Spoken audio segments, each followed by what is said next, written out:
हमारी सरकार इस बजट में निश्चित तौर से वित्त मंत्री जी ने करने का काम किया है। कपास का भी उत्पादन बढ़े, उसके लिए 5 वर्षीय मिशन हम लेकर के आए हैं। मखाना बोर्ड का भी निर्माण की व्यवस्था इस बजट में की गई है। वहीं पर देखिए राष्ट्रीय स्तर के फूड टेक्नोलॉजी का भी संस्थान की भी स्थापना की जाएगी। और साथ ही साथ देश में यूरिया आज भी हम इंपोर्ट करते हैं। 2014 से जब से देश के यशस्वी प्रधानमंत्री नरेंद्र मोदी जी बने हैं, जो आत्मनिर्भर भारत का उनका नारा है, उसके आधार पर जो हमारी बीमार मिलें पड़ी उनको भी चलाने का काम किया गया, चाहे गोरखपुर का मिल हो, चाहे वो झारखंड का मिल हो। और इस बजट में वित्त मंत्री जी ने व्यवस्था किया है कि आसाम में एक नया यूरिया कारखाना स्थापित किया जाएगा, जिससे 12.7 लाख मीट्रिक टन की पैदावार देश में और बढ़ेगी, ताकि किसानों को हम और सुविधा दे पाएंगे। उच्च पैदावार करने वाले बीजों के लिए भी विकास पर बल दिया जा रहा है। किसान क्रेडिट जो पहले 3 लाख का सीमा होता था, अब आगे और किसानों को सुविधा मिले, उसके लिए इस बजट में 5 लाख तक का क्रेडिट का काम किया गया है। माननीय प्रधानमंत्री जी का नेतृत्व में अगर देखें तो सरकार का पूंजीगत व्यय इंफ्रास्ट्रक्चर पर शुरू से लगातार उस पर फोकस रहा है। कोविड काल के आने के बाद भी अगर देखें तो लगातार पिछले सालों में देखेंगे कि इंफ्रास्ट्रक्चर पर बजट सरकार बढ़ाती जा रही है। और चाहे वो रेल हो, चाहे रोड हो, चाहे पोर्ट हो, चाहे एयरपोर्ट हो, चाहे ग्रामीण सड़कें हो, उसी चीजों को बढ़ावा देने के लिए उसी ट्रेंड पर इस बजट में भी कहीं ना कहीं बजट की व्यवस्था किया गया है, जो 11.2 लाख करोड़ इंफ्रास्ट्रक्चर पे बजट रखा गया है। क्योंकि प्रधानमंत्री का मानना है कि जब तक विश्व स्तरीय इंफ्रास्ट्रक्चर न केवल घरेलू निवेश को बढ़ावा देता है, बल्कि विदेशी निवेश को भी आकर्षित करता है। इस बजट में परिवहन के आधुनिकीकरण, शहरी इंफ्रास्ट्रक्चर में सुधार और डिजिटल कनेक्टिविटी को बढ़ाने पर फोकस किया गया है। इस बजट के माध्यम से शहरों को डेवलपमेंट हब के रूप में सुविधा देने और शहरी जीवन स्थितियों में सुधार के लिए 1 लाख करोड़ का रुपए का अर्बन चैलेंज फंड बनाया गया है, ताकि गांव में और सुविधा दिया जा सके। पीएम स्वनिधि प्रधानमंत्री जी की जो चिंता होती है कि अंतिम व्यक्ति भी चिंता करते हैं, जो हमारे स्ट्रीट वेंडर उनके लिए स्वनिधि योजना लेकर के प्रधानमंत्री जी पहले आए, जिससे आज लगभग 68 लाख लोगों को लाभ उसका मिल रहा है। उसकी सफलता को देख करते हुए इस बजट में उसकी सीमा और बढ़ा करके वित्त मंत्री जी ने 30,000 रुपये तक किया है। और साथ ही साथ यूपीआई लिंक क्रेडिट कार्ड के माध्यम से अब वो प्राप्त कर सकते हैं, ताकि उनको जहां आवश्यकता हो जब वो चाहे पैसा वहां पर आवश्यकता अनुसार लाभ ले सकते हैं। साथ ही जैसा कि माननीय वित्त मंत्री जी ने अपने बजट स्पीच में यह स्पष्ट किया था कि ग्रामीण विकास के लिए ऐसी योजनाएं सुनिश्चित की जा रही हैं कि जिससे गांव से शहरों की ओर पलायन का ऑप्शन तो हो, न कि उसकी आवश्यकता हो। इसलिए उस बजट में उसकी भी व्यवस्था की गई है। माननीय प्रधानमंत्री जी का लक्ष्य है कि 2047 में भारत को विकसित राष्ट्र बनाना है। और विकसित राष्ट्र बनाने के विजन जो प्रधानमंत्री जी का है, क्योंकि देश की आधी आबादी हमारी माताओं बहनों का है। प्रधानमंत्री जी का लक्ष्य है कि 70% महिलाएं कम से कम देश में महिलाएं आर्थिक गतिविधियों में शामिल हों। और इसी विजन को ध्यान में रखते हुए अगर आप इस बजट को जेंडर के रूप में आधारित देखेंगे, जितनी भी योजनाएं हैं तो उसमें महिलाओं के लिए लगभग 8.86% का हिस्सा बजट में रखा गया है, जो लगभग 4.5 लाख करोड़ बनता है। उससे उनको स्वास्थ्य से लेकर उनकी स्किलिंग और क्षमता को बढ़ावा देने की भी योजना इस बजट में बनाई गई है। पहली बार महिला उद्यमियों को 2 करोड़ तक का लोन की योजना इस बजट में लाई गई है। हमारा देश युवाओं का देश है, बड़ी संख्या में युवा है और कहीं ना और युवाओं को विकास पर सरकार का पूरा फोकस है। और देश में R&D को बढ़ावा देने के लिए 20,000 करोड़ रुपए का आवंटन किया गया है, ताकि हमारे युवाओं उनके रिसर्च कार्यों के लिए उचित संसाधन उपलब्ध हो सके और देश में हाई क्वालिटी के रिसर्च एंड डेवलपमेंट कार्य हो। साथ ही साथ आज AI का जमाना है। AI बहुत ही चर्चा में है। इसका उपयोग मानव जीवन के बेहतर बनाने में सक्षम है। AI के क्षेत्र में भारत के अनुरूप डेवलप करने के लिए AI उत्कृष्ट उत्कृष्टता केंद्र की स्थापना करने की भी योजना बनाई गई है। साथियों, देश में ऊर्जा के क्षेत्र में भी आत्मनिर्भर हमें होना है। आत्मनिर्भरता के लिए सरकार परमाणु ऊर्जा के विकास के लिए सतत प्रयासरत है और सरकार ने परमाणु ऊर्जा मिशन को स्थापित करने का निर्णय किया है और इसके अंतर्गत SMR लघु मॉड्यूल रिएक्टरों के अनुसंधान और विकास के लिए 20,000 करोड़ रुपए का आवंटन किया गया है और 2033 तक लक्ष्य रखा गया कि 5 SMR को ऑपरेशनल करने का लक्ष्य रखा गया है। एमएसएमई जो कहीं ना कहीं लघु और माध्यमिक औद्योगिक इकाइयों को देश के जीडीपी में महत्वपूर्ण रोल है। निर्यात में भी उनका योगदान है, रोजगार सृजन में भी उनका महत्वपूर्ण योगदान है। इसलिए इस बजट में एमएसएमई को विशेष फोकस किया गया है। अगर देखें तो छोटी उद्योगों के इकाइयों के लिए 5 लाख का क्रेडिट कार्ड लाया गया है ताकि इन इकाइयों को आसानी से लोन प्राप्त हो सके। और सीजीटी एमएसएमई योजना में अब 10 करोड़ टर्म लोन मिल सकता है। जो बेहतर एक्सपोर्टर है उनको 20 करोड़ का भी एमएसएमई को टर्म लोन मिल सकता है और एमएसएमई को परिभाषा को भी परिवर्तित किया गया है। जो पहले एमएसएमई काम बढ़ाने में डरते थे, आज एमएसएमई अब 125 करोड़ की कैपिटल और 500 करोड़ के टर्न ओवर वाले यूनिट को भी एमएसएमई योजनाओं का लाभ वो ले सकते हैं। ये सरकार का एक बहुत बड़ा कदम एमएसएमई के क्षेत्र में लेने का काम हमारी सरकार ने किया। पेट्रोलियम और लेदर क्षेत्रों को भी फोकस किया गया है।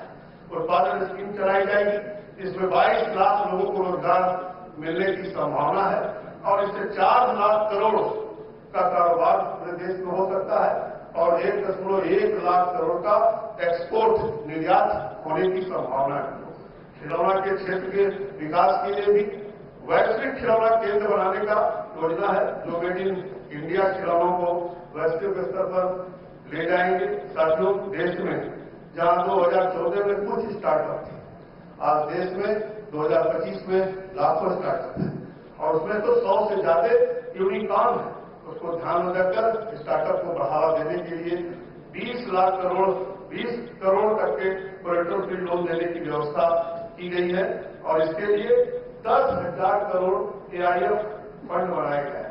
हमें विश्वास है कि आने वाले समय में इस प्रोत्साहन से और भी यूनिकॉर्न स्टार्टअप हमारे देश में आएंगे, सामने आएंगे। माननीय प्रधानमंत्री जी के नेतृत्व वाली सरकार हमेशा व्यापार में सुगमता को बढ़ावा देने में विश्वास करती है और इस उद्देश्य के लिए नियामक सुधारों के लिए एक उच्च स्तरीय समिति का गठन किया जाएगा, जो व्यापार करने में सुविधा बढ़ाने के लिए और गैर वित्तीय क्षेत्र नियमों, प्रमाणन, लाइसेंस और अनुमतियों को समीक्षा करेगी और उच्च स्तरीय समिति का उद्देश्य विश्वास आधारित आर्थिक शासन को मजबूत करना होगा। साथियों, मध्यम वर्ग के लिए तो ये बजट उनकी आकांक्षाओं से भी ऊपर रहा है। आज हम भी जहां पर देश में भ्रमण करते जाते तो सबसे ज्यादा 12 लाख छूट की ही बात होती है। लेकिन मित्रों, मैं गर्व से कह सकता हूं कि इतनी हिम्मत और आत्मविश्वास इस सरकार में है कि 1 लाख करोड़ का रेवेन्यू फॉरगो करके भी देश के मध्यम वर्ग की आकांक्षाओं पे खरा उतरने का प्रयास हमारी सरकार ने किया है। 2045 के विकसित भारत के लक्ष्य को प्राप्त करने के लिए आवश्यक है कि हर वर्ग और हर क्षेत्र संपूर्ण हो, चाहे वो कृषि का क्षेत्र हो, चाहे शिक्षा का क्षेत्र हो, चाहे स्वास्थ्य का क्षेत्र हो, चाहे ट्रांसपोर्ट का क्षेत्र हो, चाहे R&D आदि में बेहतर से बेहतर हमें करना है। युवाओं की स्किलिंग करने, उनको रोजगार के अवसर प्रदान करना, महिलाओं के स्वास्थ्य की चिंता करते हुए उनमें उद्यमता को बढ़ावा देना, अन्नदाताओं की उच्च क्वालिटी की बीज उपलब्ध कराने से लेकर उनके उत्पादन का उचित मूल्य दिलाना, सभी हितों को एक साथ साधना है और इन सब के लिए 2025-26 के बजट में प्रावधान है। और इस प्रकार से अगर 25-26 का आम बजट देखें तो 2047 के विकसित भारत का रोड मैप है, लेकिन बात इतनी आसान नहीं है, बल्कि आसान बनानी है हम सबको मिलकर।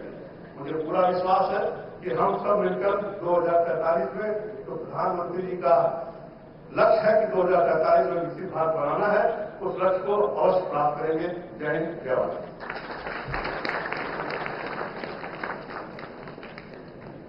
Thank you, sir, for your enlightening address for this gathering. We are privileged to have with us Honorable Union Minister of Finance and Corporate Affairs. Madam, all of us here are eagerly looking forward to hearing your valuable insights on the recent budget. I now invite Honorable Union Minister of Finance and Corporate Affairs, Minister Nirmala Sitharaman, to deliver the keynote address.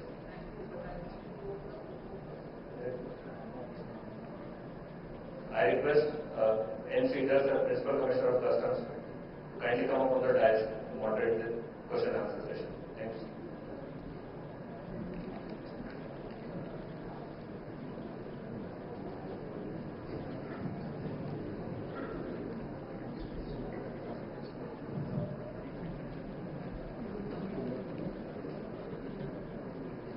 Honorable Union Minister of Finance and Corporate Affairs, Honorable Minister of State for Finance, respected dignitaries on the dais. Our invitees present here today are representatives of premier business associations, various trade bodies and chambers of commerce. We have representatives from various central government sector undertakings, importers, exporters, customs stakeholders, trade and industry associations. We have eminent business leaders, entrepreneurs representing diverse sections of society. Also present are senior officers from both direct and indirect taxes and other central government departments. Before we commence the interactive session, I have a humble request to all the delegates to be brief in their questions and observations so that we may cover as many questions as possible in the limited time available. I also request the participants to restrict their questions to the announcement made in the annual budget. Madam, I seek your permission to start the interactive session.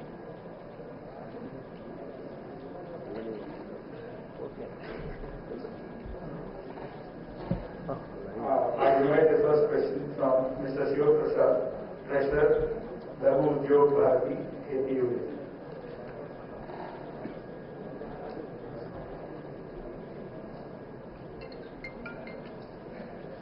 Sabaka Namaskaram. Allocations to few sectors were not utilized. For example, in the last year budget for MSMEs, rupees 22,000 crores was allotted and rupees 5,000 crores were not spent. There may be a possibility for a repeat scenario this year too. Therefore, I request Honorable Finance Minister to add the same funds to this year allocation and ensure 100% utilization. Thank you. Next question. Then I invite Mr. N. Sudeep, Director, AP Chambers, for the next question.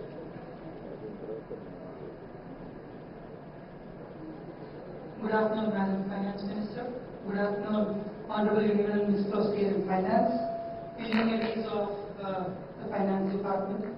Madam, I think it's the first time ever that literally the entire Finance Ministry, from youth officers, have graced the city of Vishakapatnam. It's a very proud moment for us.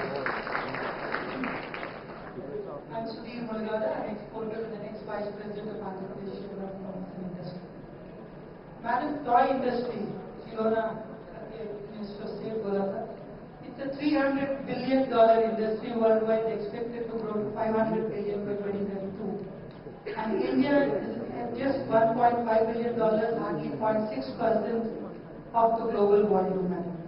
I think we thank you for identifying such a niche sector wherein there is an enormous potential of growth, because you in your budget have announced that there will be a new system. The government will be launching a new scheme to boost the toy manufacturing ecosystem. Yes, but there were no specifics, madam. We did not have a financial outlay, neither were the incentives clearly elaborated in your budget. So what we would request, madam, is to provide such an incentive scheme, wherein, India would be a major player, considering almost 25% of the youth below 12 years are Indian children. So there's an inherent market, and I'm sure that being a global player. And also we request you, Madam Finance Minister, to identify the state of AP for a plant wherein, we have the toy sector industry here, madam. Thank you very much.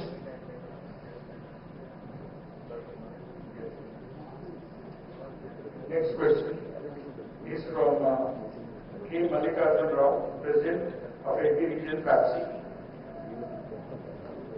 Good afternoon, ma'am. I'm the President for the Federation of Andhra Pradesh Chamber of Commerce and Industry, the Chairman of Capitala Group. Ma'am, we have a basic question.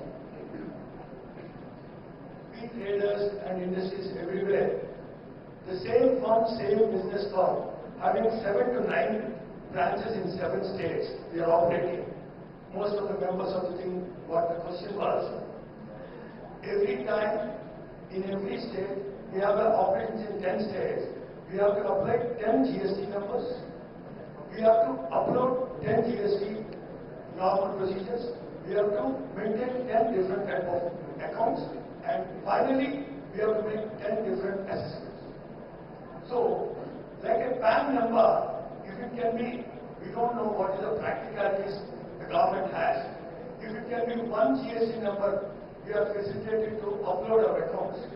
There will be a lot of finance expenses incurred in this, a lot of litigation because of the errors committed in, filing the things.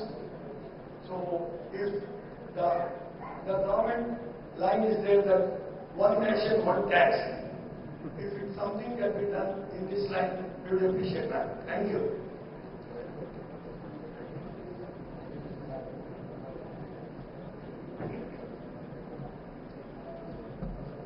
Regarding registration, GST registration in various states, I would like to point out that GST is destination-based tax, and the tax which is paid in the originating state has to flow to the destination state.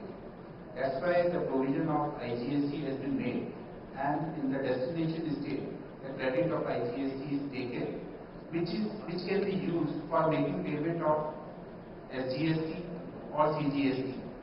So, if we allow a single registration, this kind of flow cannot happen because GST is providing the revenue to the states as well as to center. That's why there is a need to give registration in all the states, and the way the credit can flow in different states, and IGST can be settled so that the states where the goods have ultimately reached and consumed, they get the GST revenue. That is the reason that GST registration is given in different states, and giving a single registration for all their operations all over the country is not feasible.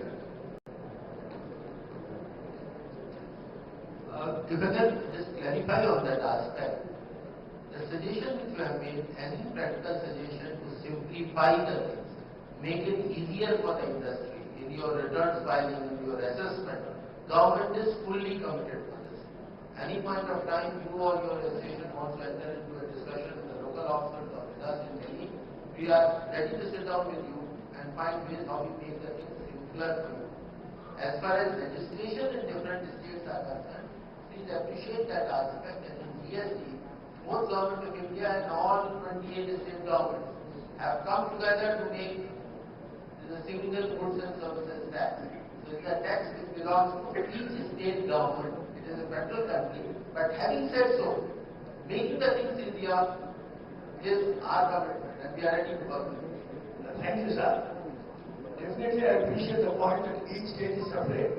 But the mechanism which is involved, maybe in that we can come up with something where you people can help us, sir. Sure, in whatever manner we can use technology, multiple return, whatever we can do, we are ready to work with you. There is a lot of duplication happening in everything, so maybe that you can save us the time as well. Thank you. Thank you.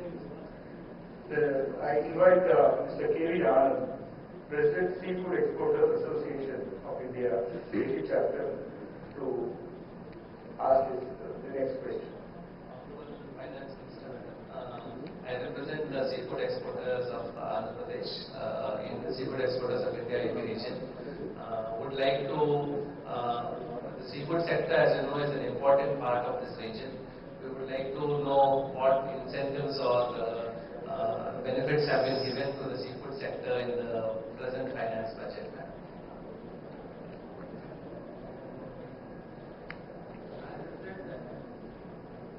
Seafood exports, is a shrimp export, is a very, very important activity in this region. And there are a number of initiatives which Honorable Finance Minister has announced.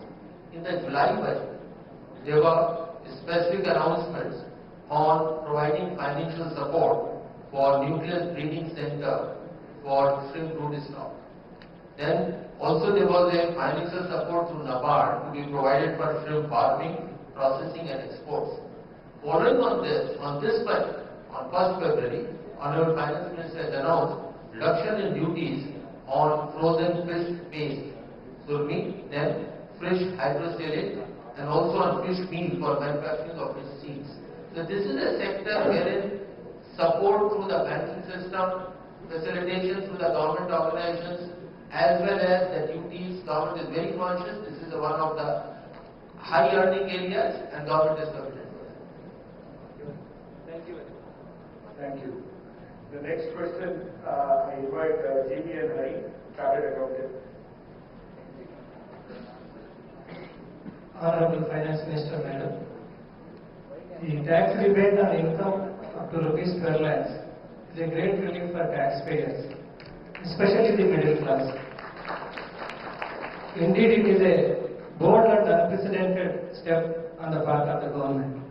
However, Madam, those earning just about rupees 12 lakhs face a sharp jump in the tax liability.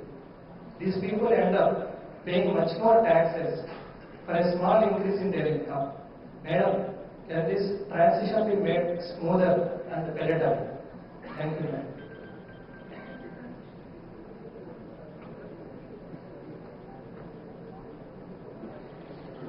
Well, we would appreciate that there are two concepts in this structure. One is the tax rebate and the other is the marginal relief. Now for income up to 12 lakhs, through the rebate, the tax liability is zero. But as you mentioned that in case there is an incremental increase in the income, through marginal relief, this factor has been taken into account. For example, suppose your income is 12 lakh 10,000.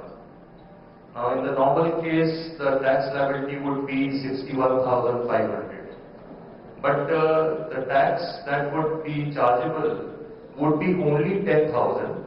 This 10,000 is over and above 12 lakh. So 12 lakh is the income which is on which no tax has to be paid, and only 10,000 would be the tax that would be paid, and therefore the take home would still remain as 12 lakh. Right? Similarly, if suppose your income is 12 lakh 50,000, now in the normal course the tax liability would have been 67,500. But this would not be the tax that would be chargeable. It will be only 50,000. Again here, the take home would be 12 lakhs. So therefore, the incremental increase is being factored in through the marginal relief. Now this marginal relief is available up to 12 lakh 75,000 of income, wherein it goes up to 71,250 is the tax component that would have otherwise been chargeable. So that is the only. Beyond that, then the tax liability would increase. So this is the way in which it has been taken. Thank you. The next question will be asked by Mr. Akula Chandrasekhar, Chartered Accountant. Good afternoon, madam. I'm Chandrasekhar Akula, founding partner of SARC and Associates Chartered Accountants. Honorable Finance Minister, madam, it is great to see the budget focus on financial inclusion and support for the farmers. Expanding digital banking, Kisan credit cards and financial literacy will help more people to access the farmer financial system. The allocation of almost 1,22,000 crores for the farmers' welfare is a big step. In Andhra Pradesh, especially Vishakapatnam, where most of the farmers are small and medium scale, these schemes can make real difference. But madam, timely access to credit is a key. How the government is ensuring that farmers get the support when they actually need it?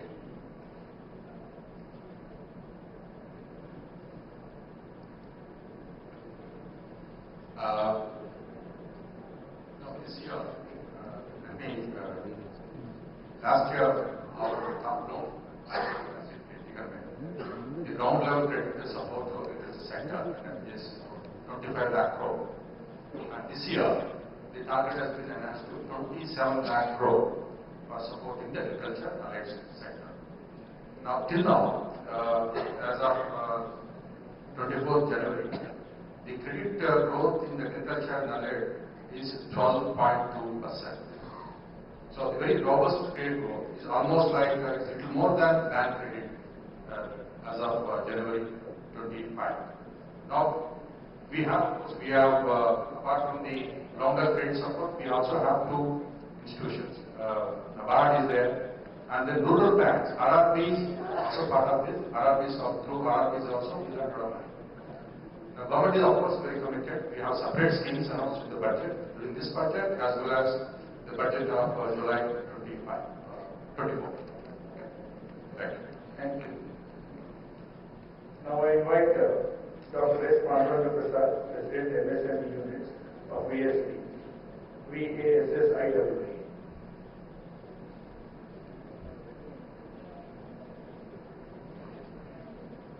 We'll move on to the next question.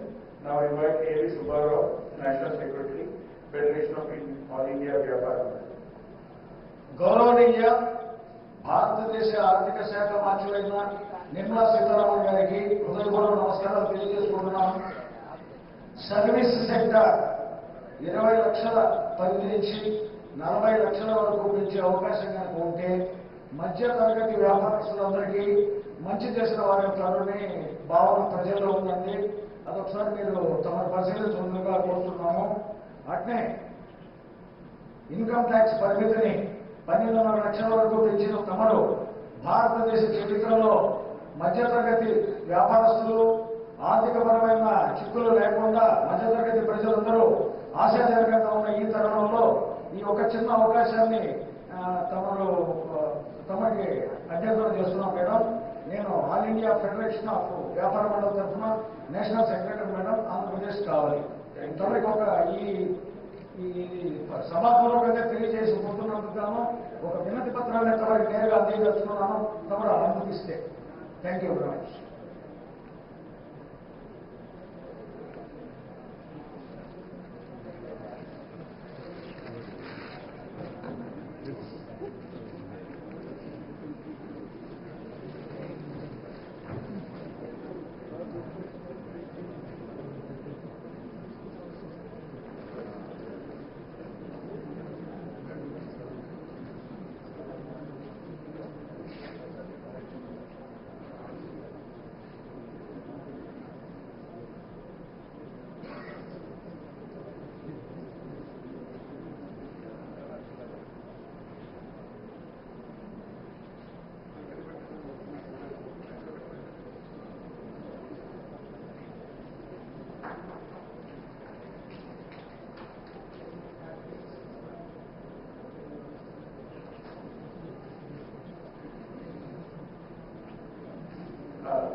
I now invite Sri Subramanian, Chartered Accountant, to ask the next question.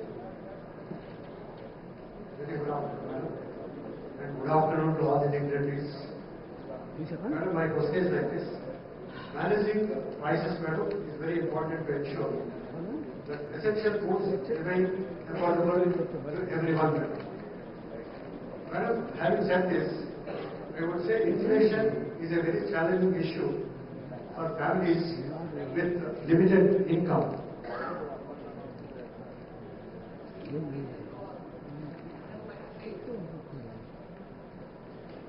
Please continue. Yes.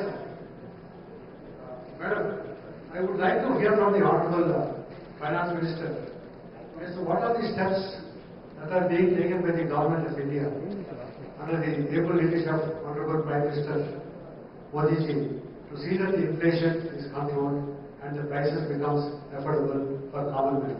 Thank you.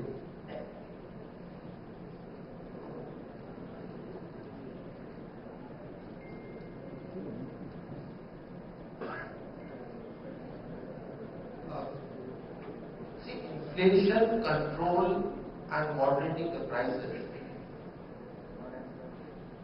especially on food items, very extensive monitoring happens, and whenever prices of any commodities, be it oilseeds or edible oil or pulses, and where the three areas are there, and then vegetables and fruits. As far as pulses are concerned, Government of India does have a buffer stock, releases the stock periodically whenever the prices go up, or have suitable adjustment in the import duties whenever the prices are high.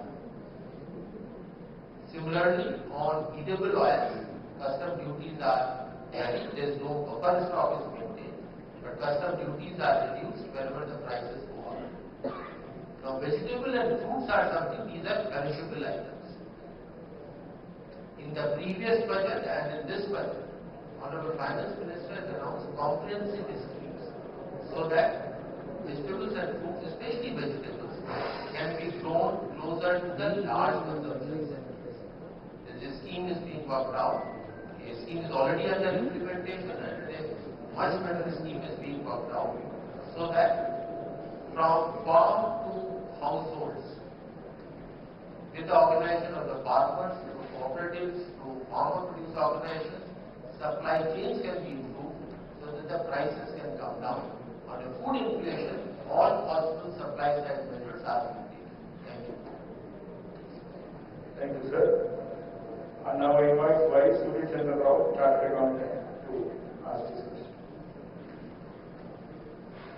Good evening to all the dignitaries and Honorable Finance Minister Madam. I am practicing Chartered Accountant for the last 40 years in Vishakapatnam. The gradual shift towards the new tax regime under Section 115BAC of the Income Tax Act 1961 is one of the most transformative and simplification-driven reforms in India's income tax framework, akin to the proverbial honeybee extracting nectar without stinging. The Finance Bill 2025 reinforces this transition by making the new regime as the default one, while still retaining the old regime as an optional one. However, many taxpayers, particularly middle class, salaried and small businesses, continue to weigh the benefits of both the regimes. Given the government's long-term vision for tax simplification, does the Finance Ministry envisage a complete phase-out of the old tax regime in the near future? If so, what further incentives or structural adjustments can taxpayers expect to facilitate a smooth and equitable transition? Thank you.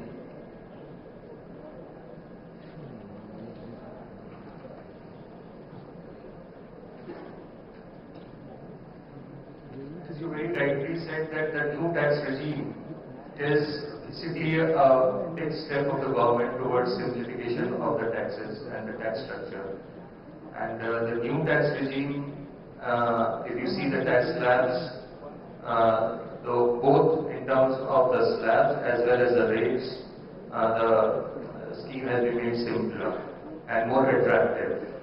And the threshold of, the rebates, allowing of the rebates in the new tax regime leading to no tax for income of the 12 lakhs is a step in that direction.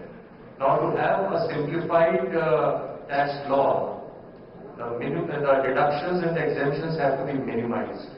And this is the basic theme behind which one is moving towards. We have actually come up with this new tax regime. And a lot of taxpayers, most of the taxpayers have now shifted to the new tax regime on their own. So there's at present both the new and the old tax regimes are there, both are working. And some taxpayers, a very small percentage of the taxpayers are still in the old tax regime. We believe that with this 12 lakhs and with the proposals in the new tax bill, this would people would further opt for the new tax regime as such. So as of date, both the tax regime would work, and I think it would be basically the option of the taxpayer. Now the taxpayer sees merit in shifting to the new tax regime, and we feel that going forward for the next assessment year, most of the taxpayers, more than 95% of the taxpayers, 97% of the taxpayers would actually come new taxes on their own. Thank you. Thank you, sir. I invite the next question from Sri KVS Verma, President, BSP, Special Economic Zone. Honorable Finance Minister Madam, the Make in India initiative has given a huge boost to the manufacturing and exports, transforming India into a global powerhouse for manufacturing. Unfortunately, Madam, today you see in the news, this trade is becoming, global trade is becoming more and more complex because of the trade restrictions, tariff wars, trade barriers, and other supply chain issues. Madam, now the exporters from Vishakapatnam are getting anxious because these factors will affect our global competitiveness and market access. Madam, how is the government planning to support the exporters in expanding their reach in the global markets? Thank you.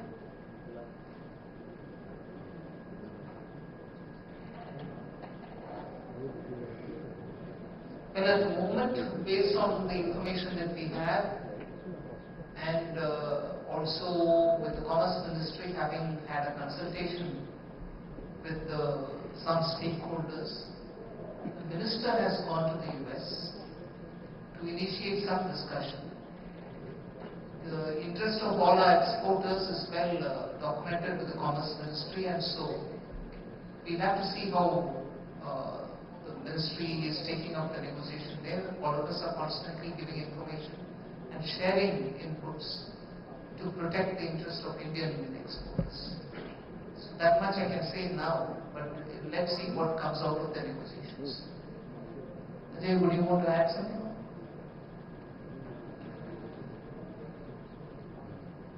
What others do, we have little control on that.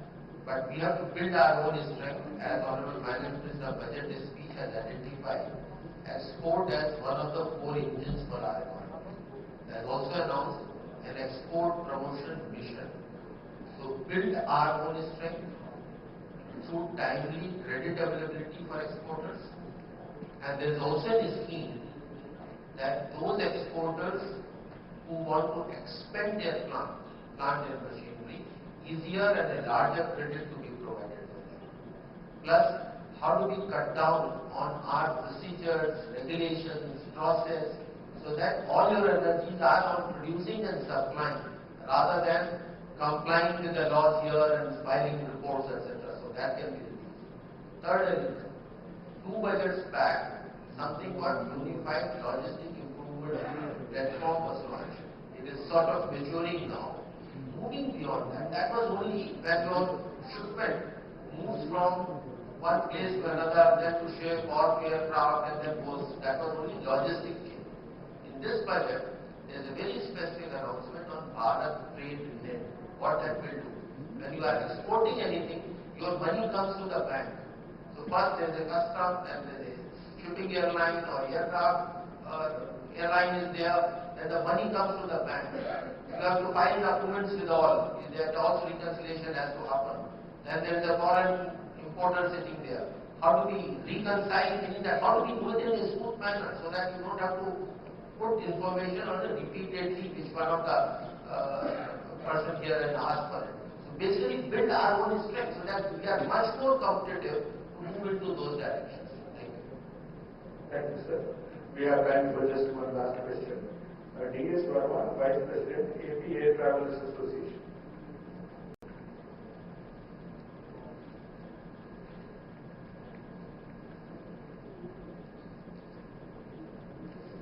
Good afternoon. I'm D.S. Verma, Vice President of the Air Travelers Association. Thanks for being mentioned in the Union Budget saying that government will facilitate upgradation of infra and warehousing for air cargo, including high-value, perishable horticulture produce. In Andhra Pradesh, we do not have even one airport with multi-temperature air cargo facility to promote such exports. We will be happy to understand if there are plans to ensure airports in Tier 2 and Tier 3 cities by allocating funds to boost multi-temperature control zones in Andhra Pradesh airports.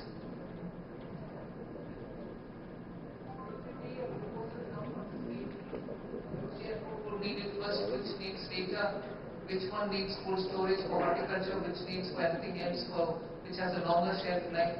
Those are some things which you have to plan at the state and propose. And then the ministry will take it up. Thank you. Thank you.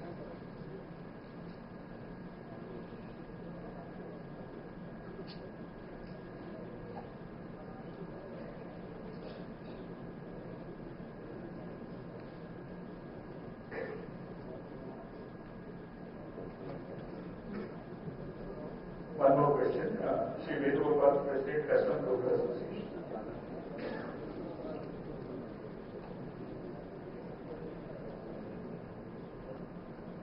Respected Honorable Finance Minister Ma'am, I am Vishakapatnam, President of Vishakapatnam Custom Broker Association. My point pertains to a new section 18A, ma'am, proposed in the Customs Act relating to the facility of self-correction of import or the export regulations after clearance of goods from customs. What is the objective of the proposed facility, whereas we have already a procedure for amendment of regulations available under Section 149 of Customs Act?